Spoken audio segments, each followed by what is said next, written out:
बाद और कमेंट्री के बाद। देखिए, सबसे पहले तो मैं जो CLSA की एक रिपोर्ट लगातार टाटा मोटर्स को कवर कर रही है उसी की बात करूंगा। करीब 450 रुपए के टारगेट्स उन्होंने वापस दिए हैं, 425 से बढ़ा के से 450 किया है। और ये वही हाउस है जो कि 180 से लगातार टाटा मोटर्स को कवरेज दे रहा है और रीइटरेट कर रहा है, उनके टारगेट्स को बढ़ाया जा रहा है। तो 450 के टारगेट CLSA की तरफ से आ रहे हैं। इसके अलावा बाकी हाउसेज में सिटी 395 रुपए का टारगेट दे रहा है, UBS 360 रुपए का टारगेट दे रहा है, नमूरा ने 313 रुपए का टारगेट दिया है। दो ब्रोकरेज हाउसेज ने सेल रेटिंग भी दी है, जिसमें कोटक ने 205 रुपए का टारगेट दिया है सेल रेटिंग के साथ, और साथ ही साथ गोल्डमैन सैक्स भी सेल रेटिंग दे रहा है, 254 रुपए के टारगेट है। तो दोनों साइड पे ही ब्रोकर हाउसेस के व्यूज आते हुए दिखाई पड़ रहे हैं। अब कमेंट्री की बात करी जाए तो मेजरली सबने एक सुर में एक ही बात की है कि डोमेस्टिक बिजनेस बहुत स्ट्रांग आया है। JLR की तरफ से थोड़ा सा मामूली डिसअपॉइंटमेंट है अगर आप इसके बाकी पीयर से कंपेयर करेंगे, जिनका परफॉर्मेंस बहुत अच्छा आता दिखाई पड़ा है। फॉक्सवैगन, BMW की यहाँ पे बात हो रही है। उसके अलावा उन्होंने ये भी बात की कि फ्री कैश फ्लो जनरेशन जो है JLR का वो काफ़ी स्ट्रांग है, और अभी भी फ्री कैश फ्लो के लिहाज से JLR पॉजिटिवली सरप्राइज करता हुआ दिखाई पड़ रहा है। मैनेजमेंट ने फर्स्ट हाफ FY22 के लिए कॉशन रेज किया है, जिसकी भी हर्षिता बात भी कर रही थी, और साथ ही साथ उन्होंने कहा कि एक अच्छा cash flow second half of FY22 continue कर सकता है और शायद वहां पर पिकअप भी होता हुआ दिखाई पड़े।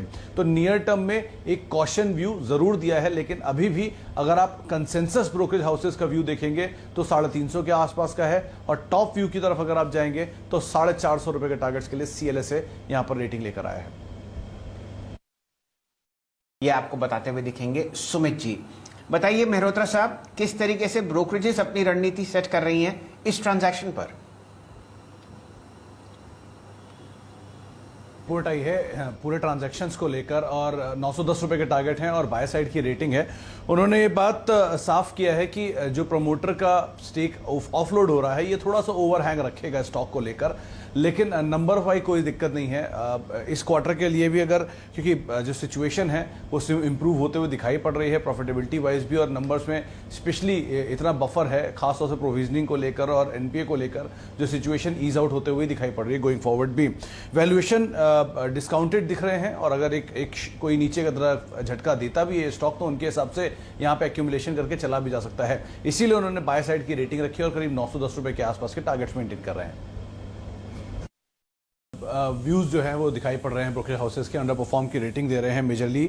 जेफरीज की एक रिपोर्ट है 2400 रुपए के आसपास के टारगेट दे रहे हैं। वैसे भी अंडर परफॉर्मेंस था और अभी भी ब्रोकरेज यही मान रहे हैं कि शायद थोड़ी सी और अंडर परफॉर्मेंस यहाँ पर देखने को मिले। और FY22 थोड़ा सा रिबाउंड करेगा, लेकिन फर्स्ट हाफ में नहीं, शायद सेकंड हाफ के अंदर यहां पर ज्यादा बेहतर सिचुएशन बनते हुए दिखाई पड़े।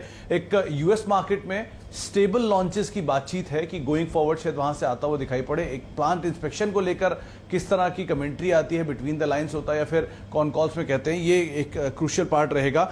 लेकिन FY21-23 के लिए EPS ग्रोथ करीब 17-17.5% के आसपास रहने का अनुमान लगाया जा रहा है। और एक सबसे इंपॉर्टेंट पार्ट की जो अपनी बैलेंस शीट को ईज आउट कर रहे हैं, अपने डेट को रिड्यूस कर रहे हैं, वो पार्ट शायद कंपनी के लिए गेम चेंजर हो सकता है गोइंग फॉरवर्ड।